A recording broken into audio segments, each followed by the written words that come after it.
Karena dalam fikihnya itu tak warai Kang, sampean ben fanatik mazhab Syafi'i. Sebenarnya Imam Syafi'i itu ya manusia, sampean bisa tidak cocok. Tapi masalahnya kan otaknya jauh. Otaknya jauh, ilmunya jauh.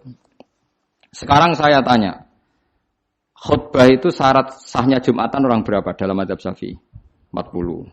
Syaratnya orang 40 itu dengar khutbah atau imam mendengarkan khutbah?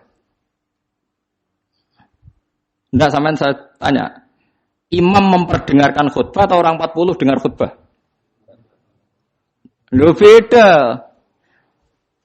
Makanya harus ngaji itu serius. Ngaji mondok rahatam gitu.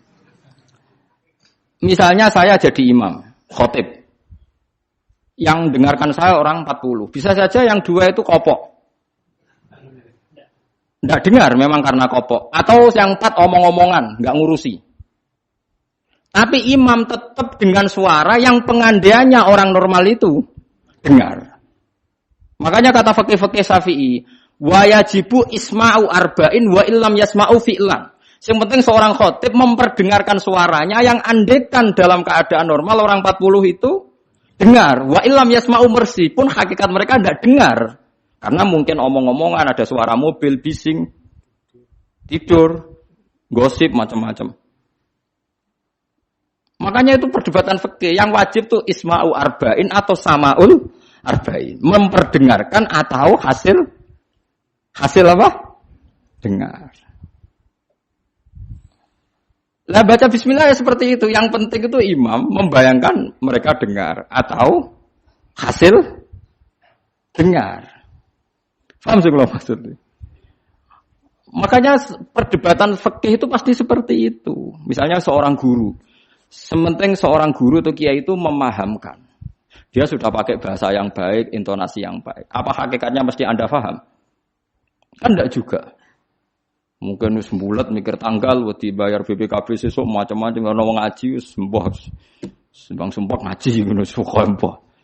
Tapi ketika seorang guru dengan standar yang baik metodologinya disebut mufhim, memberi pemahaman. Meskipun yang mendengar enggak paham. Atau orang lain tuh paham, padahal gurunya buruk. Karena sudah otaknya sudah baik. Omongan keliru ya paham. Wah itu malah hebat. Macam wis pinter. Lah ya makanya jadi perdebatan dalam mazhab Syafi'i. Ya, perdebatan ulama sampai seperti itu. Dalam khutbah itu yang penting orang 40 dengar. Atau yang penting adalah khotib memperdengarkan. Paham belum maksudnya? Jadi itu beda. Lah ulama itu mikir sampai ngono, Kang. Ya bulet tenan, Gus. Ngono kok mbok bantah. Ngono mikire tok ngono kok mbok bantah. Kowe mikir mau mikirnya berarti kandhani terus mulai mikir. Wong ilmu terlambat kok mikir bantah ulama sing wis mikir lama. Mulane kula seneng nek debat ae ulama-ulama riyen. Lucu-lucu debatnya. Makanya dulu abahnya Said Muhammad itu. Abahnya Said Muhammad itu Said Alawi itu pertama kali menangi ada mukabbirus saut, ada mik. Ya mik seperti ini. Ulama-ulama Mekah janggal. Ini sah apa enggak Jumatan dikhutbahi pamit. Karena syaratnya makmum itu mendengarkan suara khotib. Padahal dengan adanya mik suara khotib itu menjadi lirih. Kan enggak mungkin bengok-bengok sudah ada mik. Berarti yang didengarkan mereka itu suaranya mik, suaranya speaker, bukan suara khotib. Andaikan tanpa mic kan enggak terdengar. Mulai kontroversi, sah apa enggak sah? Terus Said Alawi, abahnya Said Muhammad bilang, kalau orang enggak bisa melihat kecuali pakai kacamata, itu akad baiknya sah apa enggak? Karena kalau sah, berarti dia yang lihat itu enggak dia, tapi pakai kacamata. Wong kalau kacamata yang dicopot, enggak bisa melihat. Oh ya enggak sah. Berarti enak dia jadi orang yang enggak pernah maksiat. Karena melihat perempuan di mana-mana juga dianggap enggak melihat. Mulane ana santri beling nang delok wong wedok jare delok kokoco. Perkarane gak delok wong wedok tapi delok gambare wong wedok. Berarti wong kacamataan ora tau maksiat. Tapi cara kula luwih maksiat meneh karena dia kalau marung itu jual belinya enggak sah terus. Berarti makan barang haram terus. Iya toh? Kalau orang pakai kacamata melihat perempuan tidak dosa, berarti kalau dia jual beli juga tidak sah. Berarti kalau makan Haram jual belinya tidak sah. Terus semenjak itu ulama-ulama Wahabi mulai mentoleransi, ya sudah gitu aja kok repot, sudah anggap nopo sah. Pakai kacamata gitu nopo sah. Dulu awal-awal ada teknologi itu ada perdebatan seperti itu. Terus ada perdebatan lagi. Sekarang kesunatan jawab azan apa jawab suara muadzin? Loh, siapa? Mulai bingung tuh sampai lagi orang tahu ngaji. Kalau suara muadzin sekarang ada masjid modern terutama kalau Ramadan. Mergo bilale ya ape mangan disetel wae radio. Kalau muadzine Kang radio disetel azan niku sunatan jawab to ora? Wong gak ono muadzine. Mau rekaman azan. Lha ora tau mikir to. Ya ana kiai kados teng daerah sarang biasa, wonten adzan teng masjid napa-napa sing radiusnya kan 1 kilo. Ngaji diterusno. Alasannya ini tidak suara muadzin, andai kan tidak pakai speaker kita tidak dengar. Ya dianggapnya tidak dengar, tenang aja macam. Karena sekarang tuh repot kan. Tapi kalau melihat azan tuh kalimat yang sakral, mendengar kalimat sakral misalnya. Aman saya tanya, kesunatannya itu mendengarkan bacaan Quran atau mendengarkan pembaca Quran? Bacaan Quran kan, kamu yakin kan kalau rekaman Quran didengarkan sunat enggak? Sunat, padahal tidak ada yang baca. Karena yang sunat memang mendengarkan bacaan Quran, bukan pembaca, bukan mendengar pembaca Quran.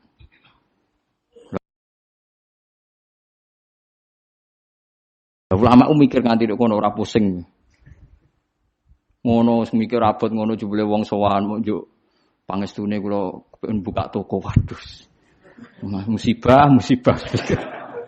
Mikir tenan-tenan jebule konsumene mau takok njuk donga perkara buka napa? Toko ben laris. Nek ora laris nyalahno jare dongane ra mati. Nek laris jare perkara dekne telaten buka. Aduh seloro kabeh dadi ulama. Lan kula jak istisqa ora pati gelem. Ngono niku misale udan jare musim wae. Nara udan jari kiai ini ramandi, bareng udan jari wes musim, mergo Desember. Lalu kiai teng daerah kula wis pinter, kerja istisqa kok orang musim udan, do gak gelem. Takok kiai sing ahli falak, iki wis musim to urung? Dereng, ampun sakniki istisqa. Yakin kula radio kula niku kiai dadi melok dil-dile niku dadi kula. Dadi ana kiai sing ahli falak iku. Ampun sakniki niki dereng musim. Demen isin maksudnya. Wah, kiai saiki sudah pinter Kang, sudah akeh. Lah dikritik terus ora ono sing nyalami tembak, mbok dikritik tok atok diakali ae. Bareng wis diitung musim hujan kira-kira udane Selasa, istisqa Senin. Mandi Kang rinane udan. Mergo daerah liya sing ra istisqa ya udan juga. Terus wayahe. Lho nek nabi beda Kang, nabi ku iso ngatur malaikat udan, gak wani Kang malaikat. Nabi ku wong paling diwedeni malaikat sak donya. Dadi ketika Nabi khutbah ana wong desa ya Rasulullah halakatil amwal donya rusak gara-gara ana udan ngene-ngene. Nabi tangane diangkat, njuk udan malaikat bagian udan terus bingung kabeh langsung udan saat itu juga. Semani sapa? Lah malaikat iku karena Nabi ngutus udan ya udan terus sampai seminggu ora ana instruksi stop. Wah, malaikat terus repot ngadepi malaikat tuh. Wah, akhirnya saiki ora rusak perkara kekeringan tapi rusak mergo sapine untane do katut banjir. Jumat berikutnya ya Rasulullah halakatil amal sakniki rusak malih tapi ora perkara ora ana banyu tapi kebanteran banjire. Wah, akhirnya Nabi ndonga meneh mau didelok tok langit. Allahumma khawalena wala alena mandek. Makanya Abu Hanifah itu menolak sholat istisqa. Dia bilang ketika Nabi dulu itu tidak istisqa. Cukup sambil khutbah beliau dongo. Tapi Nabi mandi rasa istisqa, rasa lapangan, rasa macam-macam. Nabi sing so nandingi Nabi sinten. Nah kita kan akhir-akhir ramandi ya. Satu ilmiah sidik wae. Iki rong musim yo enteni sabar sing ngono jujur ae. Allah kagungan adat ana musim Shawaif, Rabi, Kharif. Musim piro sekawan gini ana lagi. Iya sekawan iki. Kharif kula ora Arabe Kharif, Rabi, Sita, Shawaif. Rabi kok bocor ngene apa? Ora rendeng ya ora ketiga wae.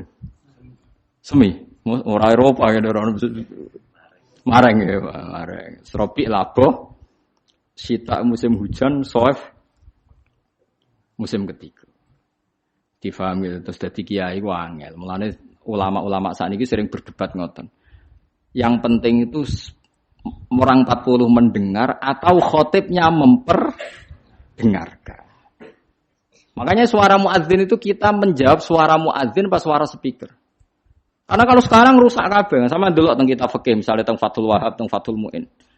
Orang itu wajib mendatangi Jumatan sejauh mendengar suara muadzin. Nah, ngoten nggih sebagai sejauh mendengar suara muadzin. Asumsinya muadzin itu di menara yang tinggi, ma'hudu is-sauti, suara itu enggak bising. Berarti kira-kira itu hanya sekitar 500 meter. Ngantos sak kilo nggih, Pak. Mboten nganti kan. Saiki swara nganggo speaker bianter 3 kilo ae. Krungu. Wong nek sound sisteme apik. Apa wong sing krungu 3 kilo wajib Jumatan di tempat situ? Wong di situ yang memperdengarkan 3 kilo nyerang daerah lain. Ya ta ora. Sampeyan ora tau mikir ngono to? Ora tau dadi ahli fikih. Mulane sakniki menara rapati payu Kang dhisik Rasulullah ngutus menara mergo muadzin menek Kang kados menara Kudus ku riyen muadzin ku menek. Saiki menek ngos-ngosan tok tetep ae padha ae untung ngono nganggo apa? Speaker. Saiki gawe menara speakere dak kok menara wonge ning isor. Riyen ku bedhug kaya menara Kudus dak kok dhuwur Kang. Muadzine mendhuwur, bedhuge dituthuk. Saiki gampang Kang. Speakere ning dhuwur, bedhuge ning isor dituthuk nganggo mic. Wes cuk. Nah, mulane iku al hukmu yaduru mailatihi wujudan wa adaman. Hukum iku nak masalah hukum-hukum sosial ngoten berubah sesuai alasane. Si alasan wujud, si alasan ora ono. Perkarane nak nuruti modern nggih. Apa sing dialami zaman Nabi saiki rubah. Rubah sedanten. Mulane sing ngaten iki al hukmu yaduru mailatihi wujudan wa adaman. Hukum itu bisa rubah. Riyen kesunatan menara mergo dienggo muadzin. Saiki menarane dienggo napa? Dienggo napa? Speaker. Muadzine cukup ning iso. Kula riyen ndelok film-film Fathu Mekkah riyen Bilal sakake tenan. Pertama adzan teng Mekkah niku ora ono menarane. Bilal menek Ka'bah. Mergo anane nggon dhuwur nggih napa? Menek Ka'bah. Klambine dicuwoplok menek terus adzan. Nggih pancen tenan tentara-tentara teng kitab nggih sami sama seperti yang di film-film Ka'bah niku. Mulane wonten tiyang kafir nembe masuk Islam tapi jek sombong. Muni ngene, bejo bapakku wis mati. La ya rohadal ghurab yas'adal Ka'bah. Ora roh gagak irengi munggahi Ka'bah. Dadi dek wis Islam tapi uteke jek sombong. Cek bejane bapakku wis mati jare. La ya rohadal ghurab yas'adul Ka'bah. Ora roh gagak ireng munggah apa? Ka'bah. Kaya apa terus siksane bapakku nak menangi gagak ireng munggah napa? Ka'bah. Utek elek. Wis Islam padahal iku Kang. Cuma napa? Uteke cek utek kafir maksudnya. Cek sombong kampane cek. Wong anyaran napa? Ajaran Islam.